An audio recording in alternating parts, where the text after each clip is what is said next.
I, 29F, am the youngest of 3 siblings. While growing up, I have always known that my oldest sister, Elena, never liked me. She didn't have any issue with my middle sister, Terry, but hated me for some reason ever since I was a baby. Elena was my first bully and would bully me throughout my school years. When I reached my teen years, I started finding my individuality, i.e., punk clothing, dark makeup, heavy metal, etc. She would make fun of me in front of my friends and call me names like Cruella. Every day with Elena was hard. She would scream at my face, punch me, or try to push me down the stairs by sneaking up behind me. I was terrified to be around her. Our parents did see her being mean to me, but they chose to stay out of it as much as they could. They would tell me how sisters sometimes fight and that I should have more patience for Elena since she was having a hard time adjusting to her siblings. When she moved out after getting a job, I finally felt free. My middle sister, Terry, was much better and she was always kind to me. She taught me to put on makeup, bought me my first heels, and has continued to have a good relationship with me. Somehow, Elena hates this and has told Terry several times to stay away from me, but Terry doesn't listen to her. I thought after Elena moved out, she and I would have a much better relationship, but I was wrong. She eventually got married to her now husband Gary. In my family, reaching 21 is considered a big deal. When my sisters had their 21st birthdays, they threw parties with their friends and families and generally had a great time. This made me excited for my own 21st birthday, which was approaching. I was looking forward to my birthday celebration. Well, a week before my 21st, my middle sister called to tell me that the oldest was pregnant, but she hadn't told everyone yet. I was happy for her, but then I felt my stomach drop as I realized she hadn't made the announcement yet, which meant I already knew what was going to happen. And sure enough, it did. During the celebration of my birthday, my sister came to my party wearing a shirt that said "New Mommy" in gold. I was shocked to see this. While I had anticipated the possibility of her revealing the pregnancy on my birthday, I had hoped she would, at the very least, wait for me to cut the cake. Obviously, people started asking her about it and she loudly announced how she was pregnant. Everyone erupted in joy while my sister stood in the middle soaking in all the attention. I felt so awkward because now my birthday celebration had turned into her pregnancy announcement. When I congratulated her, she ignored me as if I wasn't even present and continued to talk to our relatives about how she and her husband were thrilled and looked forward to becoming new parents. I felt like tearing up because no one seemed to want to celebrate me anymore, so I decided to walk out of my own birthday party. Terry ran after me as she understood how I felt. Later, my parents questioned me why I walked out, and when I told them the reason, they reprimanded me. They told me how I was being childish and that I should be happy for my sister. The thing was that I was happy for my sister, but she could have made this announcement any other day. However, she chose to announce it on my birthday knowingly. She knew all along that it would shift all focus on her, and she had been successful in doing so. Since that day, I decided to stop inviting Elena to all my birthday parties. Terry was also cautious and kept her distance from Elena since she didn't want to be treated like me. When I was getting married to my then fiancé Paul, I didn't want to invite Elena to my wedding because I was afraid that she would do something again to steal my spotlight. My parents, however, begged me to invite her as a guest because they were afraid that other relatives would talk about us not getting along. For the sake of my parents, I agreed and warned them to talk to Elena so that she would be on her best behavior. Paul and I had saved our hard-earned money over the years to have our dream wedding just like we always wanted. The one thing I was most looking forward to was my wedding dress. I have always had issues with my self-esteem, so I wanted to feel like $1,000,000. All in all, my dress was over $800, which may not seem like much, but it was a lot for me, and I had worked hard to budget this for my wedding press. I loved my dress, and there was beading and some embroidery all over the bodice and hem, trailing up and down the skirt. It made me feel like a princess and I was really happy with it. I had shown the dress to Terry and not even my mom since I wanted to keep my look a secret. The only issue was that I needed some alterations on my hip as I was a size smaller. Alterations can be pricey, so I asked my aunt, who I knew would be happy to help me. My aunt agreed and asked me to come and give it to her. I visited my aunt's place with my dress and she took some of my measurements so she could alter the dress accordingly. She understood how expensive the dress was and assured me that she would work on it carefully. We talked for some time and I requested her to not share pictures of my dress with anyone, and she assured me that no one would ever know. My aunt was going to call me a week later after the alterations were done. A week passed and there were no calls from my aunt. I called her multiple times and she wasn't picking up. I was a bit worried since she was quite old, so I thought maybe something had happened to her. As a last resort, me and Terry drove to my aunt's place to check on her. My aunt opened the door looking quite grim. I questioned her as to why she had not been picking up my calls. This is when she told me how she was so sorry for everything and started to cry. Terry and I stood there unable to understand what was happening. My aunt then took me inside her room turned work studio where she had kept my dress. I screamed in horror when I saw that my dress was completely torn. The bodice of my dress was torn right in half in the front, the beads strewn everywhere, and the puffy skirt was all ripped out. I almost fell down on the floor in shock. Terry questioned my aunt as to what had happened and asked her if she had done this to my dress. My aunt shook her head and told us how Emily had visited her a few days ago with her dogs. She had told Emily that my dress was with her and she was working on it. Apparently, when she went to get Emily lunch, one of her dogs accidentally got into this room. Emily had begged my aunt to not tell me that this was her fault. Since then, my aunt had been trying her best to fix the dress, although it was pretty impossible at this point. She told me that an estimate to repair the dress would cost me even more than the actual price of the dress since the material was too good. All I could do was break down while Terry tried to console me. My aunt looked brokenhearted too as she kept apologizing repeatedly. I then told her that she could have locked her doors and maybe the dog would not have got in. However, my aunt told me that she had in fact locked the doors, but somehow the dog had still managed to get in. Hearing this, my blood ran cold. I realized that maybe there was a possibility that Emily had knowingly opened the doors for the dogs to get in and destroy my dress. I was beyond devastated when I told my parents about the dress. My dad offered to buy me a wedding dress, telling me that since I didn't take any money from them for my wedding, I should at least allow him to buy me a wedding dress. I was heartbroken as I had been so sure that I would be getting married in my dream dress, but unfortunately, I had no other choice left. I informed my parents about my suspicion about Emily, but they immediately tried to defend her and blame the dog. However, Terry supported me and told my parents that we needed to talk to Emily and get to the bottom of this. If Emily had truly and intentionally destroyed my wedding dress, then she would no longer be a part of my celebration. The next day, I asked Emily to come to our parents' place where I and Terry were driving to as well, under the pretense that I wanted to discuss wedding plans with everyone.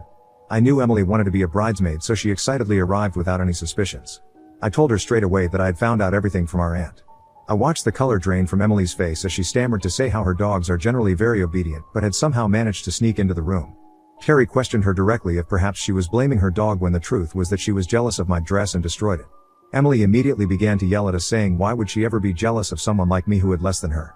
I then pointed out to her how she had always tried to one-up me all our childhood.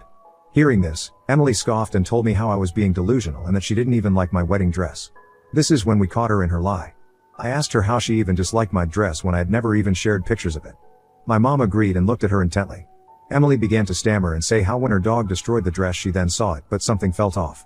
My dad firmly asked her to not lie anymore and questioned her if she had in fact been involved in destroying my dress. In the end, after she was cornered, Emily finally spilled the truth.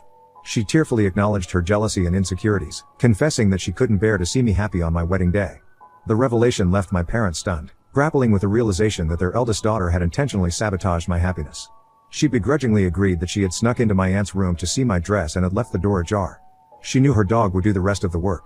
She had then begged our aunt to not tell me anything, perhaps thinking that she could get away with it. Our poor aunt had clearly been manipulated and had been worried about breaking the news to me since she didn't know how I would react.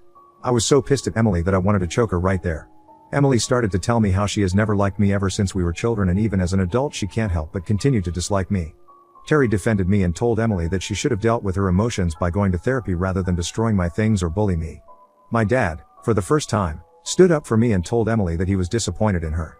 I was still angry and hurt, so I asked her to pay me $800 back for the dress since she had now publicly admitted her mistake. Emily seemed taken aback and told me how she did not have that kind of money, but I threatened to take her to court so we could settle this legally. My mom, torn between her two daughters, attempted to mediate between us. My mom told me that since my sister was apologizing to me, then I should have more grace for her. However, I reiterated that I needed my money back since she and her dog were responsible for destroying my precious dress.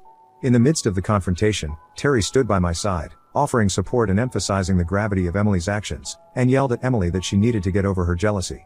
In the end, Emily did manage to cough up $500, only telling me how she didn't have the rest of the money and that as her family, I should just let this go. Furious and hurt, I decided to cut ties with Emily and uninvited her from my wedding, realizing that her envy had led her to destroy such a significant event in my life. My mom tried to mediate again, but this time both my dad and Terry told her that Emily had crossed a line and there was no going back. With my wedding dress irreparably damaged, I had to choose a new one, which my dad paid for me as he had promised. Despite the challenges, my wedding turned out well. Instead of dwelling on the negativity with Emily, I chose to direct my focus towards my future life with my husband. I believe witnessing me getting married, without her inclusion, might have prompted Elena to finally grasp the consequences of her actions. She sent me a bouquet of flowers congratulating me. However, I chose to ignore it and refrain from responding, as I was still hurt and angry about what she had done to me. I stood by my decision and never reached out to her, even though my mom would occasionally plead with me to forgive her because she is family. Years passed without any communication between us. Throughout all this, Terry and I had a wonderful relationship and we would hang out all the time. Last year, I gave birth to my first child. My husband was with me in my delivery room and was my rock. Later, when I came back home, my parents came to visit me. They were happy to see my baby and spent some time with my son. Later, my mom insisted that enough was enough and that I should get back in touch with my sister. She told me how both me and Emily were now mothers and we needed to get over our past so eventually our children can become close. I don't know if it was my pregnancy hormones or the happiness of being a mother, but I started to consider my mother's request. When Emily heard about my son, she called me to congratulate me, and this time instead of letting it get to voicemail, I picked up. She was surprised that I wanted to talk to her, but I told her how I had been thinking a lot and that it seemed time to let bygones be bygones. Emily immediately agreed and apologized to me again. She expressed deep remorse for the hardships she had subjected me to all those years ago, revealing that she had come to comprehend her jealousy and mental health struggles through therapy. She assured me that going forward she would be a better older sister to me and that she was going to help me and my son wherever she could. Given the new chapter I was entering as a first-time mother, I chose to forgive her for everything. My primary focus was on ensuring my baby would grow up surrounded by boundless love. Since the birth of my son, Emily has indeed stood by her promise and been there for me in every possible way. She has offered assistance wherever she could, and Terry, much like myself, has been pleasantly surprised by Elena's transformed behavior since we last spoke to her. The three of us have gradually started spending time together, and it genuinely appeared that Emily had overcome her past issues. Now coming on to the incident that happened, my son just turned 1, and we threw a small party to celebrate. So, the party was going well, we had ordered a cute cake, the decorations were on point, and everyone was having a good time. As my husband and I brought out the cake for my son, everyone started to sing happy birthday. Suddenly, I watch Emily walk towards the DJ and grab the mic from him. People turned to look at her as she then announced to the room that she was pregnant again and had waited until now to share this happy news. I stood there in shock absorbing her words, and it all seemed like a bad joke to me. My 21st birthday memories came reeling back to me when I was first upstaged by her, and now my son's first birthday was ruined by her announcement again. The whole room became quiet with everyone looking around awkwardly, not knowing how to react. My husband stood there motionless, not quite understanding why Emily would do something like this. Emily then walked up to me in front of everyone and announced that since she had always been there for me for my first child, she expected me to be there for her second child and help her take care of the baby. Emily continued to say how she would want nothing more than a grandbaby shower organized by me for her baby. I was shocked, to say the least, and looked at her blankly. She then handed me a small envelope and told me that she was looking forward to seeing what her baby shower would look like. I opened the envelope to find a to-do list for her baby shower. I couldn't believe her audacity. Anger surged within me, fueled by years of pent-up frustration, and I had enough of her behavior. My family watched as I started tearing the list into shreds right in front of her. That's when all hell broke loose. Elena's smirk vanished, replaced by a shocked expression, and then the waterworks started. She burst into tears, further drawing the attention of everyone at the party. My dad sternly asked Emily's husband to take her away while my mom tried to defend her, saying that as my son's aunt, she deserves to be here for the celebration. Meanwhile, Terry, my ever-supportive sister, shot me an understanding look, and decided to take matters into her own hands. She held Emily and politely escorted her out so we could try to continue on with the party. Unlike my family, who was used to Emily's antics, my husband looked utterly shocked with everything that was happening. He was obviously angry at my sister for stealing the limelight from our son, but he was furious at me as well, not just for tearing up the list, but for causing a scene on what was supposed to be a joyous occasion. In his eyes, I had ruined our son's first birthday, and he didn't hold back in expressing his disappointment to me later privately. As the party continued, the tension still lingered. My parents tried to play peacemakers with my relatives, but it was evident that the damage was done. It was awkward after Emily's announcement, and eventually, we cut the cake, had our meal, and the guests left slowly. In the aftermath of the party, my husband and I had a heated argument. He believes that I should have taken the high road, by waiting for the guests to have left until I addressed the issue, since Elena's actions had already overshadowed our son's special day. I argued back that she would always continue to do this unless I finally stood up to her and humiliated her in front of everyone. I just couldn't let her turn every significant moment in my life into a platform for her own agenda. So I to hear for standing up to my sister? Did I really ruin my son's first birthday, or was I justified in standing up for myself against years of mistreatment? Update 1. Wow, thank you all for the overwhelming response. I didn't expect this to blow up. I appreciate the support and the different perspectives. Some of you suggested talking to Emily and apologizing to her for humiliating her so publicly, while others think she's the one who owes me an apology. I refuse to apologize because this wasn't my fault. She has continuously disrespected me and is now starting to disrespect my son. Why can't she announce her pregnancies at her own parties?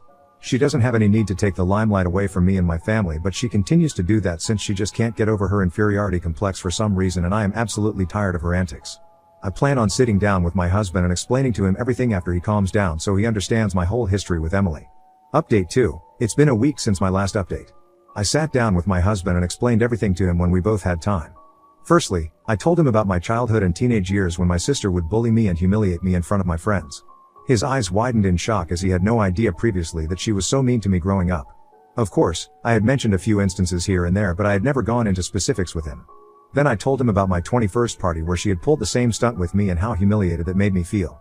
I explained to him that this had been happening to me my entire life and that she couldn't let me have the spotlight any day. He was shocked after hearing everything from my perspective. He told me that when I had mentioned to him about the wedding dress and how Emily had ripped it up, he thought it was just a one-time thing. He got along well with his sisters, so he had no idea how terrible Emily had been to me all my life. He started to apologize to me for being angry and told me that he had no idea that I had such deep wounds. He explained to me that he was just excited for our son's birthday, but with the drama between me and my sister, he felt that it ruined the entire mood of the party, to which I completely agreed with. I told him that I never wanted our son's first birthday party to go this way and that I just couldn't take her antics anymore. We hugged and I knew that all was forgiven between us. My husband then told me firmly that we needed to cut things off with Emily because he was scared that she would treat our son this way and humiliate him in the future as well. He told me that our son might start to notice this while growing up and he didn't want our son around Emily. I agreed with him and informed him that I was already planning on cutting her off. I will be informing my parents about this as well so that they know that both I and my husband have decided to do this and nothing can change our minds. Meanwhile, since the party, Emily has tried to call me and sent me several messages which I have refused to open because at this point, no matter what she says, our relationship can neither be repaired or go any worse than this. I have no idea if she blames me for ruining her pregnancy announcement or is apologetic because regardless of what she says, I won't believe her anymore. I had always foolishly forgiven her before, but when it comes to my son, I can't let my sister ruin his life also. My son might not remember his first birthday, but me and my husband will remember the day forever. What my sister did will forever be etched onto our memories. Hence I will block her so she can never again get a chance to ruin our lives again. Update 3. As I had mentioned earlier, I called my parents to talk to them regarding my decision to cut off Emily forever. My dad replied back that he completely understood my decision because after what she had done he didn't want to talk to her as well. My mother started to protest, saying that I was being too cruel to my sister and I should never say never. Hearing her say this, something snapped inside me. This is when I finally lost it at my mom. After watching her treat Emily as her golden child for years, I was done being pushed aside. I started to tell her the various things that Emily had done to me over the years and how she had failed to protect me as a parent. I reminded her that she should have been a better parent then and asked Emily to stop or take her to therapy and then let her get away with everything. This might have made our relationships better and we could have continued to be sisters, but that didn't happen, so she should stop asking me to forgive her. I told her firmly that if she didn't respect my and my husband's decision to cut off Emily permanently, then we would have no choice but to cut her off as well. Hearing this, my mom started crying on the other line, telling me that I was being too cruel and that she could never live without her grandchildren. She apologized to me and told me that although she didn't support my decision to cut off a family member permanently, she would keep her opinions to herself in the future. I wasn't convinced by this and told my dad that for the time being, only he was allowed to see my son. My mother protested, but I cut her off, saying that she was clearly supporting a bully, so she was a bully as well, hence I didn't want my son to grow up around such adults. I asked her to think long and hard about how she had failed me as a parent and whether she would like it if she was in my shoes. Since our call, my mom has sent me several messages saying that she can't choose between her children. The thing is that I never asked her to choose between her children, but for her to blindly support my sister kinda rubs me the wrong way. Obviously, I will not cut off contact with my mom completely, but I can't help but hope that one day, she realizes how wrong she was for supporting my sister and not standing up for me. Update 4. It's been 4 months since my last update. I know a lot of you wanted to know if anything changed between me and my sister. I have continued to keep my distance from Emily and have blocked her from all social media accounts and phones. When our parents have family events, even though she is there, I completely ignore her.